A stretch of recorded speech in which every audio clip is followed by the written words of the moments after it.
जिल्ह्याकडे वळूया। तिकडे तेल्हारा नगरपालिकेमध्ये कोणाची सत्ता येणार आहे, कोण नगराध्यक्ष होणार आहे पाहूया। बघा, तेल्हाराचं चित्र असं आहे की भाजपच्या वैशाली पालीवाल या संभाव्य नगराध्यक्ष म्हणून असा अंदाज वर्तवला जातोय।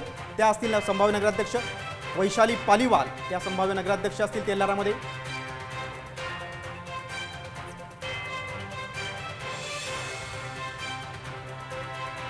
आणि भाजपचे 10 नगरसेवक निवडून येतील आणि संभाव्य सत्ता भाजपकडे जाईल असा तेल्हारामध्ये अंदाज आहे। नक्कीच, आणि यावरून आमचे प्रतिनिधी अक्षय गवळी यांनी नेमका काय अंदाज वर्तवलेला आहे पाहूया।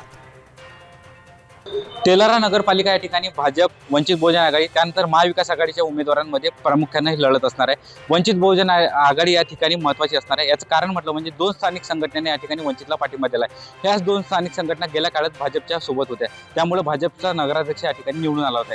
दुसरीकडे जर महत्त्वाचं बोलायला गेलं तर महायुतीतील घटक पक्ष असलेला एकनाथ शिंदे यांची शिवसेना आणि अजित पवारांचे राष्ट्रवादी या ठिकाणी स्वतंत्र उमेदवार या ठिकाणी दिलेला आहे। त्यामुळे या उमेदवारांच्या उमेदवार हे जे मतं घेतील ते भाजपचे मतं असतील असं या ठिकाणी बोललं जाते। त्यामुळे भाजपला या ठिकाणी काहीचं नुकसान होऊ शकते। मात्र असे असताना इथला हिंदी भाषिक मतदार हा भाजपच्या पाठीशी उभा राहिला तर निश्चितच भाजपला या ठिकाणी मोठं यश येऊ शकतं।